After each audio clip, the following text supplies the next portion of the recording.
Hello and welcome everyone. आज के हम अपने इस वीडियो में डिस्कस करेंगे इम्पोर्टेंट जो भी टॉपिक्स हैं सीपीसी का, लिमिटेशन के, ट्रांसफर ऑफ प्रॉपर्टी एक्ट के एंड आर्बिट्रेशन के। तो चलिए, सबसे पहले हम डिस्कस कर रहे हैं हमारा जो सिविल प्रोसीजर कोड है उसके जो भी इम्पोर्टेंट टॉपिक्स हैं जो हमें लगते हैं कि आपके सीयूटी के एग्जाम में आ सकते हैं या उनके चांसेस हैं या उनसे कुछ भी पूछा जा सकता है। ठीक है, तो सबसे पहले अगर मैं सीपीसी की बात करूं तो सीपीसी में जब आप देखेंगे तो एक सबसे इंपॉर्टेंट जो टॉपिक एक जो हो जाता है वो हो जाता है the topic of res sub judice. ठीक है, ये सेक्शन 10 में दिया गया है। ठीक है, अब सब्जुडिस में ना थोड़ा सा आप लोग को जो वो मिलेगा, आप लोग को स्टे ऑफ सूट के नाम से मिलेगा। स्टे ऑफ सूट के बाद जो आप डॉक्ट्रिन देखेंगे वो आपको सब्जुडिस की मिलती है। ठीक है, तो थोड़ा सा इसको अगर मैच द फॉलोइंग जैसे अगर क्वेश्चन आए ना तो उसमें थोड़ा सा याद रखिएगा। एंड सब्जुडिस की ना इसका एक बार जो लैंग्वेज पोर्शन है ना, इसका एक बार वो पढ़ लीजिएगा। ठीक है, क्योंकि इसके जो लैंग्वेज पोर्शन है वो इंपॉर्टेंट है। ठीक है, फिर सबसे इंपॉर्टेंट टॉपिक एग्जामिनर्स का सबसे फेवरेट टॉपिक जो है रेस जुडिकाटा, जो कि है सेक्शन 11 में। ये आपको रेस जुडिकाटा के नाम से ही मिल जाता है। इसकी भी एक बार पूरी जो भी लैंग्वेज है ना पूरी वो पढ़िएगा। ठीक है, और इसका सेक्शन याद रखिएगा कि कौन से सेक्शन में है। ठीक, देन फिर फॉरेन जजमेंट से रिलेटेड आपको दो सेक्शंस आपको सीपीसी में मिलते हैं, सेक्शन 13 एंड 14। ठीक है, तो when foreign judgments not conclusive ये भी देखिएगा, and presumption as to foreign judgment. ठीक है, ये दोनों चीजें देखिएगा, when not conclusive and presumption. ठीक है, ये दोनों चीजें आपको देखनी है, ये इंपॉर्टेंट है। कभी कभी ऐसा भी होता है कि जब वो सिर्फ सेक्शन पूछते हैं ना तो वो सिर्फ सेक्शन पूछने में ही माइट भी पॉसिबल वो ये पूछ लेंगे भाई 13 में कौन सा है, 14 में कौन सा है। ठीक है, सॉरी ये इसमें आना था, मैंने उसमें लिख दिया ऊपर। ठीक है, ये फॉरेन जजमेंट्स का हो गया। फिर आपके लिए जो सबसे एक जो इम्पोर्टेंट हो जाता है एक और जो पोर्शन है, अच्छा इसमें एग्जीक्यूशन के पहले, फॉरेन जजमेंट्स के बाद ना, जो एक प्लेस ऑफ स्विंग करके एक जो वो एक जो पोर्शन है उसमें सबसे इंपॉर्टेंट जो है आपका वो सेक्शन 18 और सेक्शन 21। सेक्शन 21 बात कर रहे हैं about the objections to the jurisdiction and 21 ए।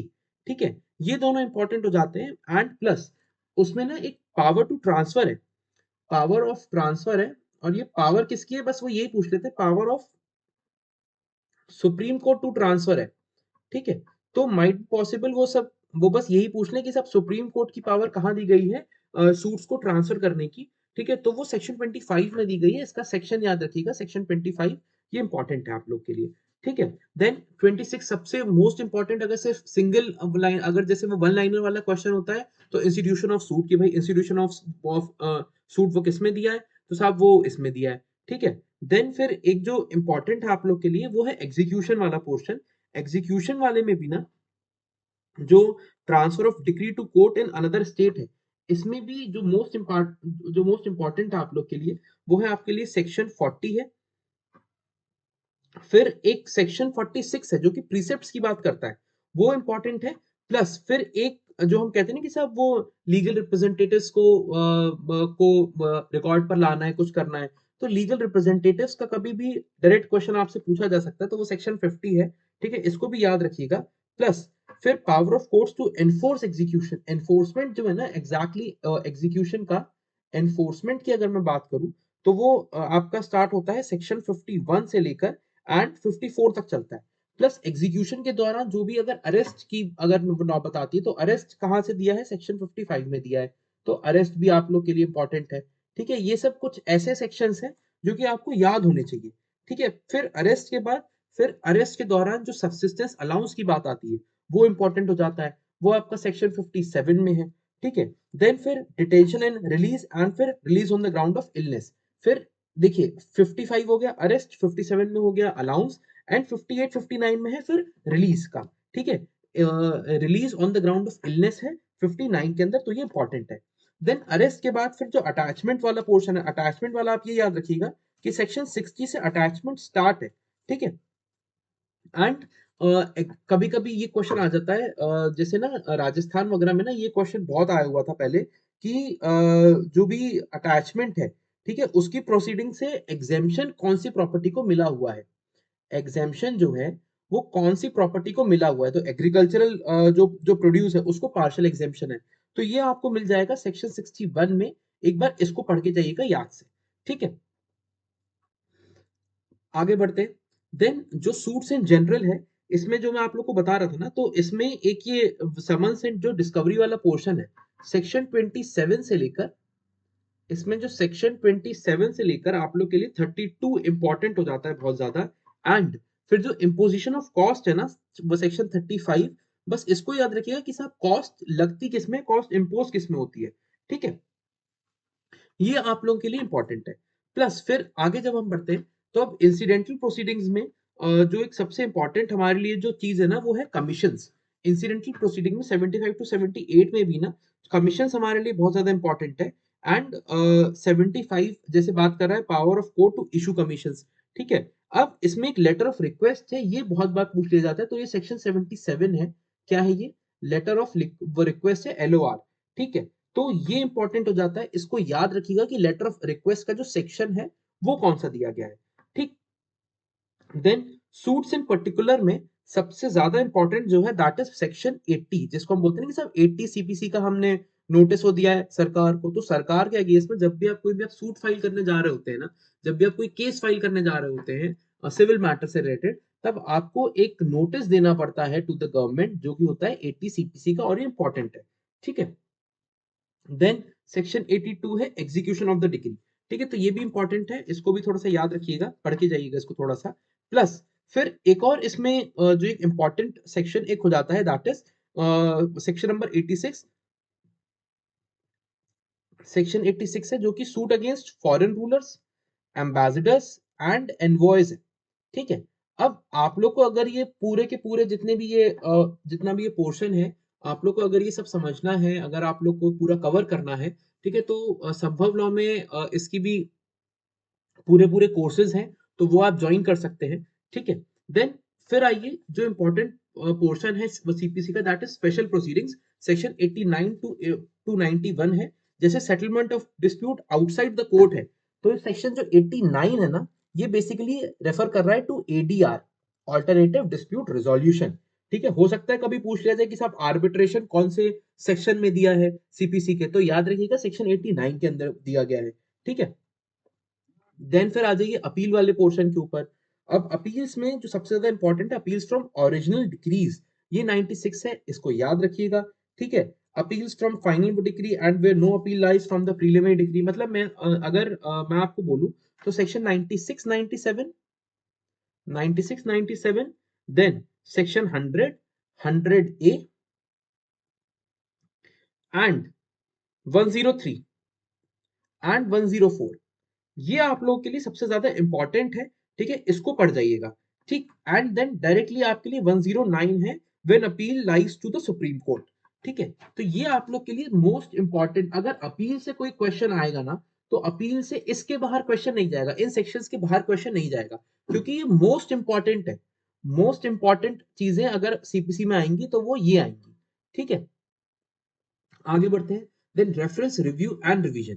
अब इसमें देखिए जो सेक्शन 113 से 115 है ना, मैं कहूंगा आपसे कि भाई ये तीनों के तीनों ही बहुत ज्यादा इंपॉर्टेंट है, मोस्ट इंपॉर्टेंट है। और अगर आप लोग कभी प्रैक्टिस करेंगे ना, तो प्रैक्टिस के दौरान भी, ठीक है, सबसे ज्यादा जो CPC के जो सेक्शंस हैं एज अ प्रोसीजर या जो यूज होते हैं ना, वो ये तीन होते हैं, और ये अपील्स वाले होते हैं, ठीक है। रूल्स में एज सच नहीं है, बस ये सेक्शन 122 जो है, ये एक बार आप पढ़ जाइएगा, ठीक है। क्योंकि ये यहाँ पे हाईकोर्ट की पावर दी गई है टू मेक रूल्स, ठीक। देन एप्लीकेशन फॉर रेस्टिट्यूशन है, इसका बस आप सेक्शन याद कर लीजिएगा कि भाई कौन से सेक्शन में दिया गया है, कि साहब एप्लीकेशन कहाँ पे लगती है, कौन सी लगती है, रेस्टिट्यूशन के लिए लगती है, इसका सेक्शन 144 है, इसको याद रखिएगा। देन फिर अब जैसे TPA हुआ हमारा, ठीक है, या आर्बिट्रेशन हुआ, तो ये जितने भी सब्जेक्ट्स है ना, इनका संभव लॉ में पूरे पूरे जो भी कोर्सेज हैं, ये सब कवर कराए गए हैं, ठीक है। 2199 का आपका कोर्स है, ठीक है, तो वो आप कोर्स ले सकते हैं, आप लोग के एग्जाम की प्रिपरेशन बहुत अच्छी हो जाएगी उस कोर्स को लेने से, ठीक है। एंड आप जितने भी उसमें काफी सारे आपको मॉक पेपर्स वो दिए जाएंगे, वो आप सॉल्व कर सकते हैं। एंड सबसे अच्छी जो प्रैक्टिस होती है ना, वो मॉक पेपर्स को सॉल्व करके होती है। क्लासेस आप लीजिए, एंड क्लासेस के बाद जो भी मॉक पेपर्स है ना, एक बार उसको प्रैक्टिस करने से, एक बार उसको सॉल्व करने से ना, काफी कुछ बेटर हो जाता है, अपना जो भी अपनी तैयारी होती है वो अपनी बहुत बेटर हो जाती है, ठीक है।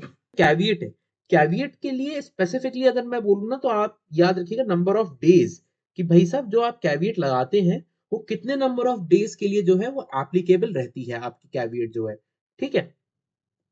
देन कोर्ट की इनहेरेंट पावर्स किस में है, 151 में है, ठीक है। एक और चीज याद रखिएगा, क्रिमिनल लॉ में इनहेरेंट पावर किसके पास रहती है, क्रिमिनल लॉ में इनहेरेंट पावर किसके पास रहती है, एंड सिविल लॉ में इनहेरेंट पावर कौन से कोर्ट के पास रहती है।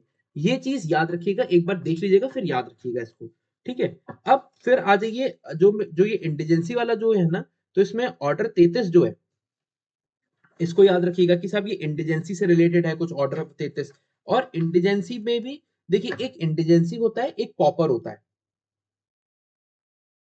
ठीक है। इन दोनों को याद रखिएगा, इन दोनों के जो भी प्रोविजंस है ना वो आप पढ़ के रखिएगा, क्योंकि क्या इंपॉर्टेंट प्रोविजंस हो जाते हैं। एंड अगर ये मिस हुआ, ठीक है, तो फिर माइट बी पॉसिबल कि एक डायरेक्ट कोई क्वेश्चन ऐसा आ जाए, है ना, जो कि फिर अपने को जवाब मालूम होते हुए भी अपन फिर उसका आंसर ना दे पाए। देन फिर रिटन स्टेटमेंट में ना स्पेसिफिकली याद रखिएगा कि in how many days written statement must be file, ठीक है, कितने दिन में रिटन स्टेटमेंट आपको फाइल करना रहता है from the date of service of notice या service of summons. Service of summons से कितने दिन के अंदर अंदर आपको फाइल करना रहता है, ठीक है। अब रिटन स्टेटमेंट में भी ना देखिए 120 डेज है, लेकिन फिर वही बात आपके लिए माइट भी पॉसिबल है कि क्वेश्चन आ जाए कि क्या 120 डेज में फाइल करना मैंडेटरी है या डायरेक्टरी इन नेचर है, ठीक है। मैं आप लोगों को बता दे रहा हूं मैंडेटरी है, लेकिन सॉरी, डायरेक्टरी इन नेचर है, मैंडेटरी नहीं है। लेकिन फिर भी इसको एक बार पढ़ लीजिएगा, इसको एक बार समझ लीजिएगा कि भाई रिटन स्टेटमेंट में क्या है क्या नहीं है। अब ये तो ऑर्डर 8 है हमारा, ठीक है। अब ऑर्डर 8 रूल 6 में जो है वो सेट ऑफ दिया है, और ऑर्डर 8 रूल 6 ए में दिया हुआ है हमें काउंटर क्लेम, ठीक है। अब काउंटर क्लेम की एक स्पेसिफिसिटी क्या है कि काउंटर क्लेम जो एक डिफेंडेंट है वो अपने को डिफेंडेंट्स के अगेंस्ट में काउंटर क्लेम नहीं इंस्टीट्यूट कर सकता, नहीं ला सकता, ठीक है। या अगर मैं यहाँ पे ये कहूँ कि सोलली अपने अपने को डिफेंडेंट के अगेंस्ट में वो काउंटर क्लेम वो नहीं ला सकता, ठीक है। अब यहाँ पे एडीआर जो अभी हमने जो देखा ना सेक्शन 89 के अंदर, तो यहाँ पे याद रखिएगा कि एडीआर स्पेसिफिकली सेक्शन 89 में दिया गया है सीपीसी के अंदर, ठीक है। फिर अगर मैं आपसे अब ऑर्डर्स की बात करूं, तो ऑर्डर्स में एक जो सबसे ज्यादा एक जो इंपॉर्टेंट ऑर्डर है, दैट इज ऑर्डर 4। इसको पढ़ लीजिएगा पूरा ऑर्डर 4 को, ठीक है। देन ऑर्डर 4 देखने के बाद ना जो ऑर्डर 5 है, जो कि बात कर रहा है about issue and service of summons, order 5 में भी स्पेसिफिकली रूल 1, 2 एंड 9 ये आपको देखना है, इंपॉर्टेंट है। And rule 30 substitution of letter of summons, ठीक है, ये इंपॉर्टेंट है। प्लीडिंग्स का ऑर्डर याद रखिएगा, ऑर्डर 6 में प्लीडिंग्स इन जनरल दी गई है, बस ये याद रख लीजिएगा। प्लेंट जो है वो ऑर्डर 7 में है, और ऑर्डर 7 रूल 11 सबसे ज्यादा इंपॉर्टेंट है, ये याद रखिएगा जब वो पढ़ रहे हो ना आप, तो order 7 rule 11 that this is about rejection of plaint, तो ये भी याद रखिएगा, ठीक है। ऑर्डर 8 में मैंने आपको दो इंपॉर्टेंट वो चीजें जो थी वो मैंने आपको बता दी, ठीक। अब ऑर्डर 9 इतना इंपॉर्टेंट नहीं है हमारे लिए। देन फिर जो ऑर्डर 10 है एग्जामिनेशन ऑफ पार्टीज, इसका नाम मतलब इसका वो याद रखिएगा कि ऑर्डर 10 में दिया गया है एग्जामिनेशन पार्टीज का, ठीक है। फिर डायरेक्ट आ जाइए आप जो आपका पीछे ऑर्डर 40 ऑनवर्ड्स है, ऑर्डर 39 में। ऑर्डर 39 बहुत इंपॉर्टेंट हो जाता है, बिकॉज वो बात करता है किसकी, स्टे की। अगर मैं बात करूं तो स्टे की, तो ऑर्डर 39 सबसे ज्यादा इंपॉर्टेंट है। एंड ऑर्डर 39 के बाद जो है, ठीक है, ऑर्डर 39 की जब आप बात देखेंगे ना, मतलब जैसे टेम्परेरी इंजंक्शन है या इंटरलोक्यूटरी ऑर्डर्स है, तो वो ऑर्डर 39 में आपको मिलता है, ठीक है। देन फिर आप जब ऑर्डर देखेंगे, ऑर्डर 45 में है appeals to the supreme Court, order 44 है appeals by indigent, and appeals from order है ऑर्डर 43, ठीक है। तो बस ये आप लोग को थोड़ा सा देख जाना है, ठीक है, इसको बिना देखे सीपीसी के एग्जाम में मतलब मत जाइएगा, इसको एक बार जरूर है, इसको एक बार पढ़ के ध्यान से इसको एक बार देख के जाइएगा, क्योंकि क्या ये मेजर मेजर ऐसे पोर्शन है ना जो अगर मिस हो गए तो और ये अगर डायरेक्ट क्वेश्चन आ गए तो फिर बाद में बहुत एक अपने को वो होती कि यार ये तो अपने को मालूम था, आइडिया था, अपन ने देखा नहीं, ठीक है। अब आ जाइए लिमिटेशन पर, लिमिटेशन एक्ट पर। लिमिटेशन एक्ट के लिए ये याद रखिएगा कि कब का एक्ट है ये तो ये 1963 का एक्ट है, ठीक है। देन इसमें जो सबसे ज्यादा एक जो इंपॉर्टेंट है वो मैं आप लोग को बता दे रहा हूँ, ठीक है। बार ऑफ लिमिटेशन जो है इंपॉर्टेंट है, plus extension of prescribed period in certain cases. जो हम लोग ना जब कोर्ट पे जाते हैं तो एक एप्लीकेशन लगाते हैं for the continuation of delay. आपको हो सकता है इस नाम से पूछ लिया जाए कि कॉन्डोनेशन ऑफ डिले जो है वो कहाँ पे, वो कौन से सेक्शन के अंदर मेंशन है। तो सेक्शन 5 की एप्लीकेशन होती है ऑफ द लिमिटेशन एक्ट, वो ये सेक्शन 5 है, extension of the prescribe period in certain cases, बहुत इंपॉर्टेंट है, ठीक है, इसको याद रखिएगा। प्लस सेक्शन 6 इंपॉर्टेंट है, legal disability. Then continuous running of time जो है सेक्शन 9 इंपॉर्टेंट है। एंड देन फिर आगे आइए, फिर जब आप ये देखेंगे ना कि जो पार्ट 3 है आपको computation of period of limitation, तो इसमें अगर मैं बात करूं तो इसमें 12 से लेकर 18 तक ये सब इंपॉर्टेंट है, ठीक है। ये एक बार पढ़ के जाने वाली वो चीजें हैं, ठीक है।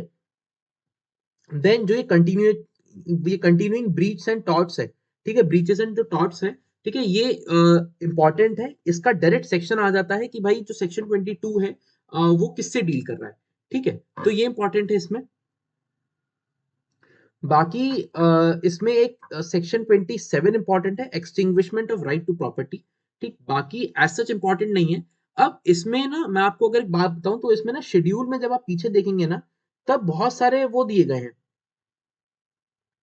ये लिमिटेशन पीरियड्स जो है ये इसके शेड्यूल्स में मेंशन करी गई है, ठीक है। अब इसके शेड्यूल्स में बहुत सारे दिए गए हैं, ठीक है, आपको याद तो इसमें आपको हो नहीं सकते सबके सब, और किसी भी व्यक्ति को इतनी जल्दी याद नहीं हो सकते, ठीक। तो सूट्स रिलेटिंग टू अकाउंट्स तो ना करके, कॉन्ट्रैक्ट्स भी नहीं,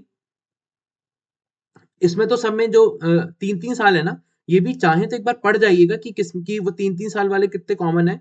तो और 3 साल वाले बहुत कम पूछे जाते हैं, ठीक है। जो सबसे ज्यादा एक जो इंपॉर्टेंट है ना, वो suits related to immovable property है, ठीक है। तो इसमें ये 30 ईयर्स वाले जो है ना, 30 साल, 12 साल, 3 साल, फिर 12 साल, 30 साल, ठीक है, तो इसमें ये एक बार को देख जाइएगा कि किसमें कितना कितना क्या है। प्लस फिर जो ये suit relating to movable property है, इसमें मेजरली आपको 3 साल मिलेगा। सूट रिलेटिंग टू टॉर्ट्स में आपको सब जगह 1 साल एंड 2 साल ही मिलेगा, 3 साल भी है, कुछ कुछ में है वो, ठीक है। तो इसको एक बार, और स्पेसिफिकली जो इमूवेबल प्रॉपर्टी वाला है उसको ध्यान से उसको एक बार देख जाइएगा, और उसके जो जो भी पीरियड्स हैं, जैसे फोरक्लोजर का अलग है, ठीक है, किसी और का अलग होगा, तो वो सब एक बार देख जाइएगा।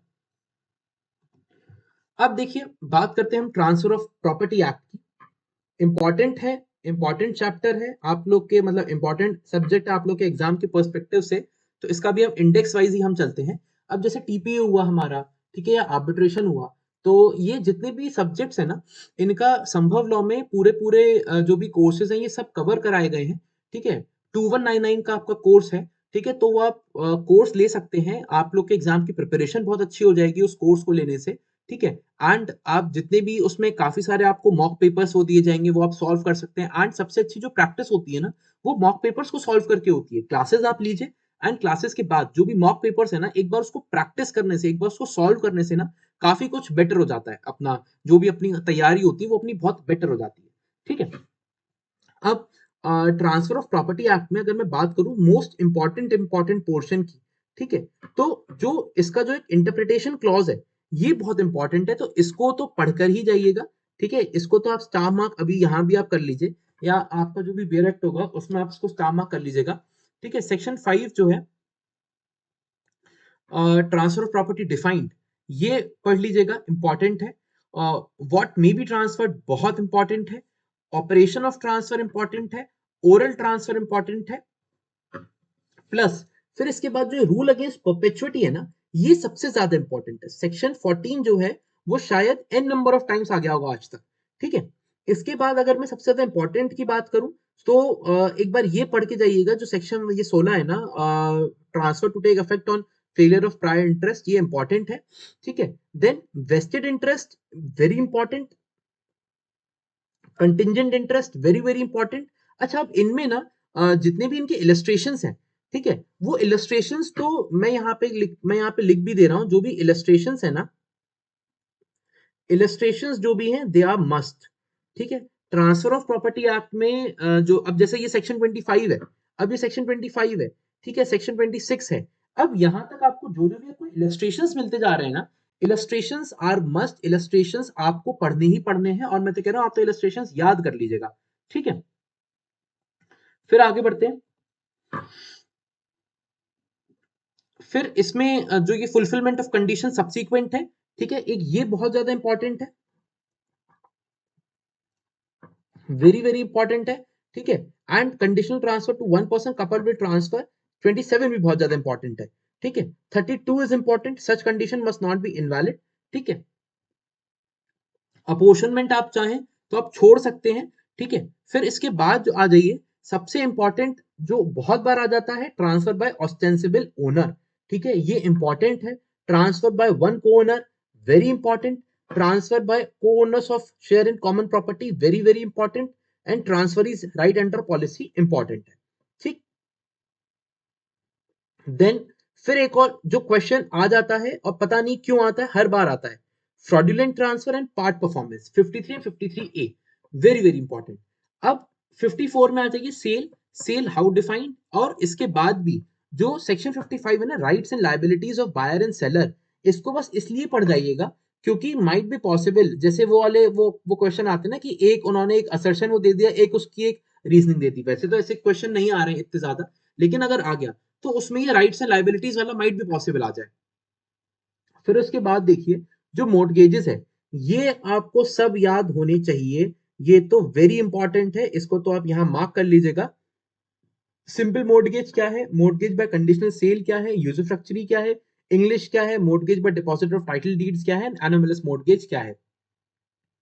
ये 6 के 6 मोर्टगेजेस आपको याद होने चाहिए ही चाहिए, ठीक है। क्योंकि अब वो पता है क्या करते हैं, वो इसमें ना आपके जो जैसे जो ये मैच द फॉलोइंग वाले जैसे क्वेश्चंस होते हैं ना, वो आपके ऐसे बहुत ज्यादा क्वेश्चंस आपके बच सकते हैं, और वो ऐसे पूरे पूरे वो 2 क्वेश्चंस बना दे आपके, ठीक है। तो इसको पढ़ के ही जाना है, इसको नहीं छोड़ सकते, ठीक।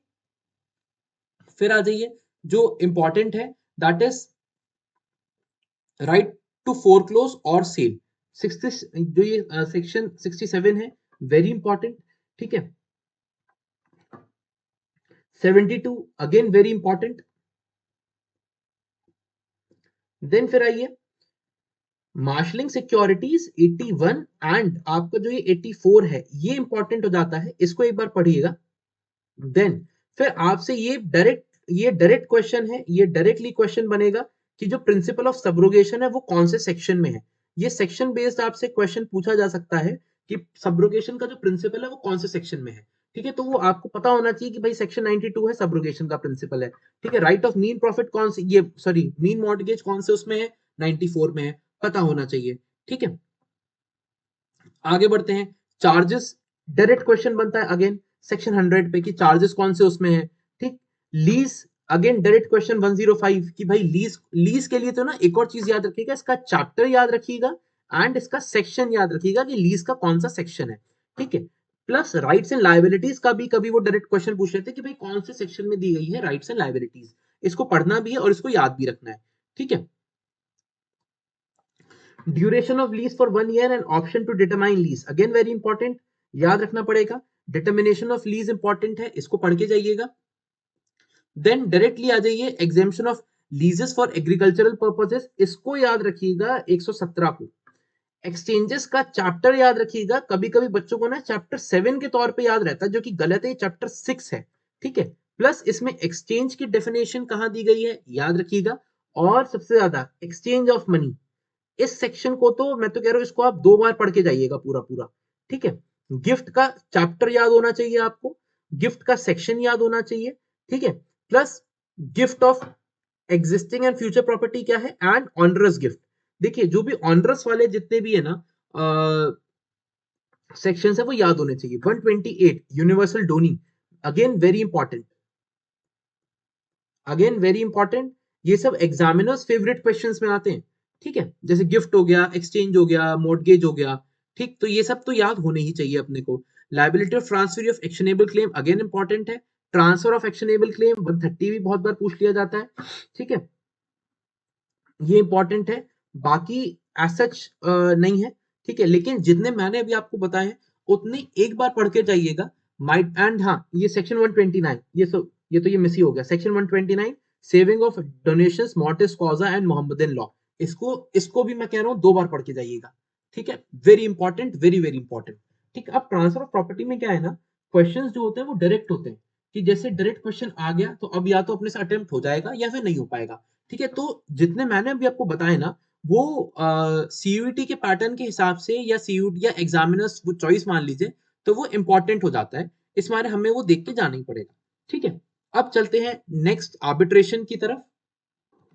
अब देखिए आर्बिट्रेशन एक्ट में ना, आर्बिट्रेशन एंड कंसीलिएशन एक्ट में सीधा सीधा सा हिसाब है, बहुत ज्यादा नहीं देखना है हमें, इसमें मोस्ट इंपॉर्टेंट वो चीजें देखते हुए चल रहे हैं इसमें भी। और इसमें आर्बिट्रेशन अग्रीमेंट की अगर मैं बात करूं, तो दिस इज वेरी इंपॉर्टेंट, इसको एक बार पढ़कर जाइएगा। ठीक है, arbitral award again very important.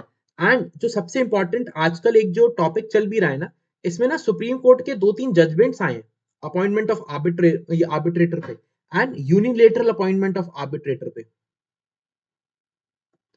Unilateral appointment of arbitrator पे, इस पे भी आए हैं।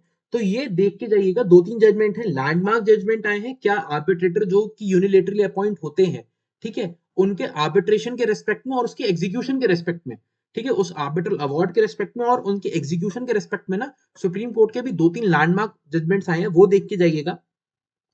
आप कौन से सेक्शन में चैलेंज कर सकते हैं enforcement of award and arbitral award को, ठीक है, ये 34 वाली लाइन में है, इसको एक बार पढ़ के जाइएगा। कंसिलिएशन क्या होता है आर्बिट्रेशन कंसिलिएशन एक्ट के अंदर, माइट बी पॉसिबल वो आपसे वो असर्शन एंड रीजनिंग वाले क्वेश्चन में ना वो ऐसा कुछ पूछ ले कंसिलिएशन एंड आर्बिट्रेशन से रिलेटेड। ठीक है, आर्बिट्रल प्रोसीडिंग्स का कंडक्ट कैसे होता है, कैसे कंडक्ट होती हैं आर्बिट्रल प्रोसीडिंग्स, ये देख के जाइएगा। आर्बिट्रेटर्स का अपॉइंटमेंट, जो अभी मैंने जो बात करी ना अपॉइंटमेंट ऑफ आर्बिट्रेटर्स की, तो अपॉइंटमेंट ऑफ कंसिलिएटर्स भी देख जाइएगा। And then appointment of arbitrators में ना ये भी देख के जाइएगा कि भाई क्या कॉन्ट्रैक्ट के अंदर, क्या आर्बिट्रेशन अग्रीमेंट के अंदर आप किसी आर्बिट्रेटर को अपॉइंट कर सकते हैं देन एंड देयर। ठीक है, ये देख के जाइएगा। कंपोजिशन आर्बिट्रल ट्रिब्यूनल का देख जाइएगा। एंड सबसे इंपॉर्टेंट एक जो टॉपिक आज के अभी करंट अफेयर टाइप का जो मान लीजिए वो चल रहा है ना, तो वो चल रहा है कि आर्बिट्रेटर के ऊपर क्या क्या लाइबिलिटीज हैं जो उसे डिस्क्लोज करनी चाहिए। ठीक है, लाइबिलिटीज हैं जो जो उसको डिस्क्लोज करनी चाहिए, डिस्क्लोजर की क्या क्या लाइबिलिटीज हैं, क्योंकि अब क्या हो रहा है ना कि आर्बिट्रेटर्स क्या है, मतलब सपोज करिए कि भाई 2 कंपनीज हैं, ठीक है, दोनों कंपनीज अपना अपना अलग अलग बिजनेस कर रही है। अब उनने क्या कर रखा है ना, उनने आर्बिट्रेटर पकड़ रखा है अपना अपना।